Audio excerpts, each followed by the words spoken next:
अस्सलाम वालेकुम दोस्तों, welcome to my YouTube channel world knowledge. जैसा कि दोस्तों आज हम लोग बात करने जा रहे हैं दुनिया के 10 खतरनाक तरीन हैकर्स के बारे में। लेकिन इससे पहले अगर आप मेरे चैनल वर्ल्ड नॉलेज में न्यू है तो सबसे पहले मेरे चैनल को कीजिए सब्सक्राइब, ताकि मेरी आने वाली हर नई वीडियो आप सबसे पहले देख सकें।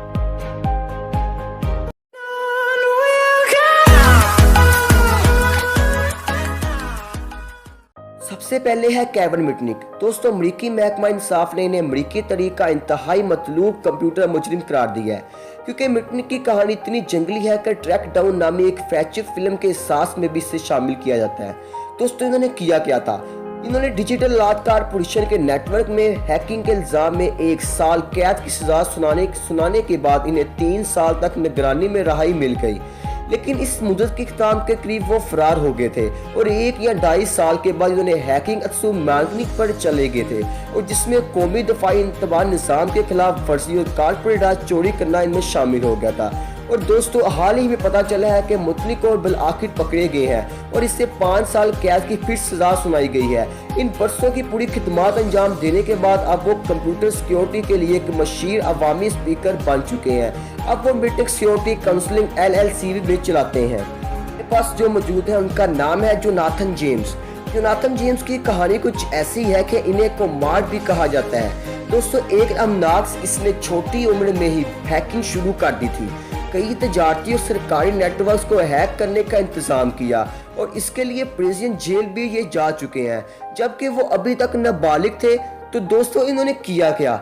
जेम्स ने आखिरकार नासा के नेटवर्क को हैक कर लिया और इंटरनेशनल स्पेस स्टेशन के काम करने का तरीका सीखने के लिए काफ़ी मार्कस कोड इस वक्त $1.7 मिलियन के बराबर असासे डाउनलोड किए। नासा को इस पूरे नेटवर्क को 3 हफ्तों के लिए अपना बंद करना पड़ा था। जब इन्होंने इस खिलाफ वर्जी की तहकीकात की तो जिस पर इनका $48,000 अजाफी लागत आई। और दोस्तों हाल ही में ही पता चला है कि 2007 में मदद हाई प्रोफाइल कंपनियां नेटवर्क के मदद हमलों का शिकार हो गई हैं। अगरचे जेम्स ने किसी भी मालूस होने से इनकार किया है। इस पर शबा किया गया है कि इससे तफ्सीस की गई कि 2008 में जेम्स ने खुदकशी कर ली है, इस यकीन के साथ कि वो इन जराइम में मुजरिम करार पाएगा जो उन्होंने किए भी नहीं। मौजूद है जो उनका नाम है एल्बर्ट गोंजालीज। दोस्तों एल्बर्ट गोंजालीज ने शैडो क्रीम नामी हैकर ग्रुप के रहनुमा की हैसियत से शुरुआत की थी। क्रेडिट कार्ड नंबर चुराने और फरोख्त करने के अलावा शैडो करने, शनाख्ती चोरी के जुर्म के लिए भी जाली पासवर्ड और सेहत इंश्योरेंस कार्ड और पैदाइशी सर्टिफिकेट भी जाली बनाया करते थे।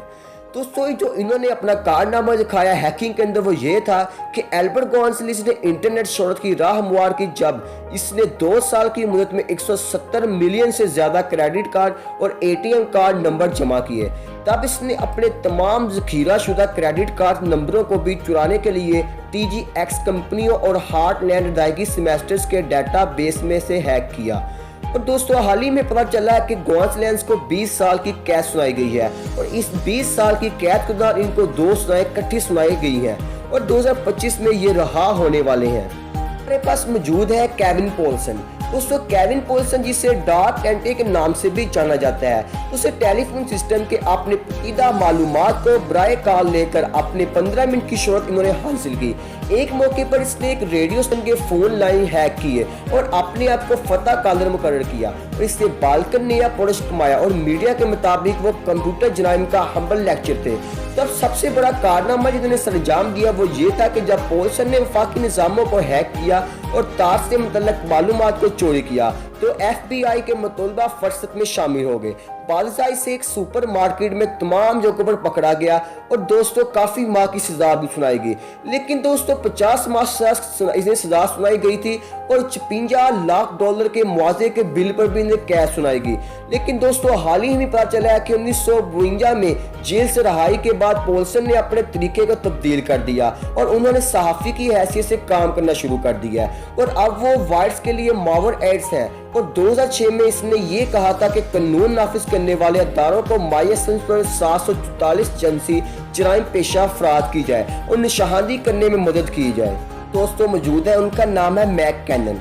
दोस्तों ये गैरी मैक कैनन जो इंटरनेट पर सोलो के नाम से जाने जाते हैं, इन्होंने मुबीना तौर पर हम आहंगी की जो अब तक का सबसे बड़ा फौजी कंप्यूटर हैक किया है। दोस्तों इन्होंने सबसे बड़ा जो कारनामा सर अंजाम दिया था वो ये था कि फरवरी 2001 में से मार्च 2002 तक 13 माह के अरसे में मैक कैनन ने अमेरिकी मसला फौज और नासा से मुतल्लक रखने वाले 97 कंप्यूटरों को गैर कानूनी तौर पर रसाई हासिल की और इन्होंने दावा किया कि वो सिर्फ मुफ्त तवानाई दबाने और यूएफओ के अहाते से मुतल्लक मालूमात की तलाश कर रहे हैं। लेकिन अमेरिकी हवाकाम के मुताबिक इन्होंने वतन नाजुक फाइलों को हफ़ कर दिया और 300 से ज्यादा कंप्यूटर्स को नाकाबिल बर्दाश्त कर दिया, जिसके नतीजे में दोस्तों $7 लाख से ज्यादा का नुकसान हुआ। और दोस्तों हाल ही में पता चला है कि स्कॉटिश निषाद होने और बरतानिया से बाहर रहने की वजह से मैक कैनन जब 2005 में मुल्क बदर होने का सामना कर रहे थे तो वह 2005 तक अमेरिकी हुकूमत का नुक्ता चुकाने में कामयाब रहे।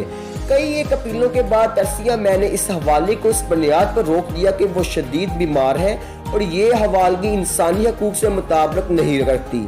अब दोस्तों हमारे पास मौजूद है रॉबर्ट एपन मॉरिस। दोस्तों ये कंप्यूटर के बारे में अपना इल्म अपने वालिद रॉबर्ट मॉरिस से इन्होंने सीखा, जो बेल लैब से और बाद में NSA ने कंप्यूटर साइंसदान थे। मॉरिस को दुनिया के पहले मशहूर कंप्यूटर कीड़े का तख्लीक का करार भी दिया गया है। दोस्तों जो इन्होंने सबसे बड़ा कारनामा सरअंजाम दिया वो ये था कि 1988 में इसने मॉरिस कीड़ा पैदा किया। जब वो कॉर्नेल यूनिवर्सिटी में तालिब इल्म थे तो इस प्रोग्राम का मकसद इंटरनेट के जिसामत का अंदाजा लगाना था, लेकिन इसमें खामी थी। कंप्यूटर मदद बार मुतासिर हो सकते थे और हर इन्फेक्शन के नतीजे में कंप्यूटर भी ज्यादा सुस्त हो जाते थे। इसने 6000 से ज्यादा कंप्यूटर्स को नाकाबिल इस्तेमाल पेश किया। और दोस्तों हाल ही में पता चला है कि 1979 में रॉबर्ट एपन मॉरिस को कंप्यूटर फ्रॉड और बदसलूकी एक्ट की खिलाफ वर्जी करते हुए पाया गया था। इसे 3 साल की जमाइश, 400 घंटे माशरती खिदमत और $10,050 जुर्माने की सजा सुनाई गई और आखिरकार इसने वाई कंप्यूटर्स की बुनियाद रखी और अब वो मैसाचुसेट्स इंस्टीट्यूट ऑफ टेक्नोलॉजी में एक बाधित प्रोफेसर का काम सरअंजाम दे रहे हैं। दोस्तों हमारे पास मौजूद है लोइन ब्लैंकशिप। दोस्तों लोइन ब्लैंकशिप जिसे हैकिंग हलकों में मॉनिटर के नाम से भी जाना जाता है, 1970 की दवाई से एक फाइल हैकर थे ये, और वो माजी में हैकिंग के मदद ग्रोहों का मेंबर भी थे, खास तौर पर लेजेंड ऑफ डोम LOD। दोस्तों इन्होंने सबसे बड़ा कारनामा सरअंजाम दिया था वो ये था कि ब्लैंकशिप ने मनूत की आखिरी अल्फाज के नाम से एक मजमून तहरीर किया जिसे हैकर एंड हैकर मंशूर का ज़मीर भी कहा जाता है, जिसे उन्होंने 1986 में गिरफ्तार होने के बाद लिखा था।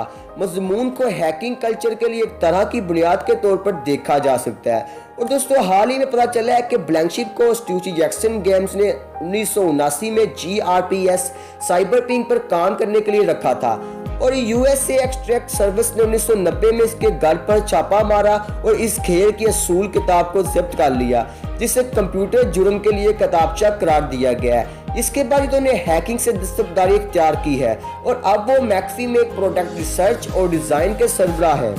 दोस्तों अब जो हमारे पास मौजूद है उनका नाम है जुलियन एसेंज। जुलियन एसेंज ने 16 साल की उम्र में ही मैक्सिन के नाम से हैकिंग शुरू की थी। 4 सालों के दौरान इसने मुख्तलिफ सरकारी, कारपोरेट और तलीमी नेटवर्कों को हैक किया, जिसमें pentagon, NASA, lockdown Martin, city bank और एस्ट्रिस यूनिवर्सिटी शामिल है। दोस्तों इन्होंने सबसे बड़ा क्या काम किया, एसेंज ने 2006 में विकीलीक्स को गिमनान जराए से शाया होने वाली खबरों और खुफिया दस्तावेजात की अशायत की प्लेटफॉर्म के तौर पर तख्लीक किया। रियासत मुत्तहिदा अमेरिका ने सुना कि 1917 में एसेंज एक्ट के तहत इन पर इल्जामात आयद करने के लिए 2010 में एसेंज के खिलाफ तहकीकात का आगाज किया गया। और दोस्तों हाल ही में पता चला है कि असांज इस वक्त एक्वाडोर के शहर में है। वो अमेरिका में हवालगी के खौफ से लंदन में एक्वाडोर के सफारत खाने में कैद है। जो अब हमारे पास मौजूद है इनका नाम है गैफर 2.0। दोस्तों 2.0 गैफर कौन है अभी तक कोई नहीं यकीनी तौर पर नहीं जानता, क्योंकि ये एक शख्स है या एक गिरोह, एक शख्स की हैसियत से बहाना हो सकता है। ये नाम रोमानिया के एक हैकर जिसे ग्लैफकर के नाम से भी जाना जाता है को खराज अकीदत पेश करता है, जो अक्सर अमेरिकी सरकारी अहदेदारों और सियासी अहमियत के हामिल लोगों को निशाना बनाता था। दोस्तों इन्होंने किया क्या, 2016 के अमेरिकी सदारती इंतखाबात के दौरान डेमोक्रेटिक नेशनल कन्वेंशन का नेटवर्क हैक हो गया था और विकीलीक्स और कहीं और हजारों दस्तावेजात लीक हो गई और बहुत से लोगों का ख्याल है कि गैफर 2.0 रूसी इंटेलिजेंस का अहाता करता है। लेकिन नायब के साथ एक इंट्रो में गैफर 2.0 ने दावा किया कि वो रोमानिया का है और रूसी नहीं है। और दोस्तों हाल ही में पता चला है कि गोगैफर 2.0 सन 2016 के अमेरिकी सदारती इंतखाबात से ऐन कबल गायब हो गए हैं और फिर जनवरी 2017 में एक बार फिर जाहिर हुआ कि इसका रूसी एल्टिजन से कोई तल्लक भी नहीं है। तो आखिर पे हमारे पास मौजूद है मोनियस, जिनको गुमनाम भी कहा जाता है। दोस्तों गुमनाम हर वक्त सबसे मशहूर हैकर है और फिर भी ये सबसे ज्यादा मजबूत और गुम रहने वाले हैकर है। दोस्तों गुमनाम कोई एक फर्द नहीं है बल्कि हैकर्स का एक पूरा ग्रोह है जिसकी हकीकी रकनियत या दर्जा बंदी नहीं है। कोई भी गुमनाम के बारे में अभी तक नहीं जान सका कि ये कहां पर और किस वक्त और कब काम करते हैं। दोस्तों इन्होंने किया क्या? 2003 में अपने गाज के बाद सबसे ज्यादा गुमनाम को कई काबिल जिक्र हदाफ पर हमला करने का सहरा दिया गया है, जिसमें अमेज़न, पेपाल, सोनी, वेसेट खर्च और चर्च और ऑफ साइंस टेक्नोलॉजी और डार्क वेब के कुछ हिस्से और ऑस्ट्रेलिया, हिंदुस्तान, शाम, रियासत मुत्तहिदा अमेरिका दर्जनों दीगर अफराद के दरमियान दोस्तों हमले करवाए और इनका डाटा चोरी किया। और दोस्तों ये हाल ही में पता चला है कि गुमनाम आज तक अपनी सरगर्मी जारी रखे हुए हैं और 2011 के बाद सबसे ज्यादा हैकिंग से मुतल्लक 2 ग्रोहों ने गुमनाम, लोजेरिक और एंटी सेक्स से तल्लक पैदा किया है, जो कि दोस्तों सुना जा रहा है कि आइंदा वाले वक्त में बहुत ज्यादा खतरे की अलामत को साबित कर रहा है। तो आज के लिए दोस्तों सिर्फ इतनी ही इन्फॉर्मेशन। अगर आपको ये इन्फॉर्मेशन अच्छी लगी तो सबसे लाइक करें, शेयर करें और हाँ अगर आप मेरे चैनल में न्यू हैं तो सबसे मेरे चैनल को कीजिए सब्सक्राइब ताकि मेरी आने वाली हर नई वीडियो आप लोग सबसे पहले देख सकें। अल्लाह हाफिज।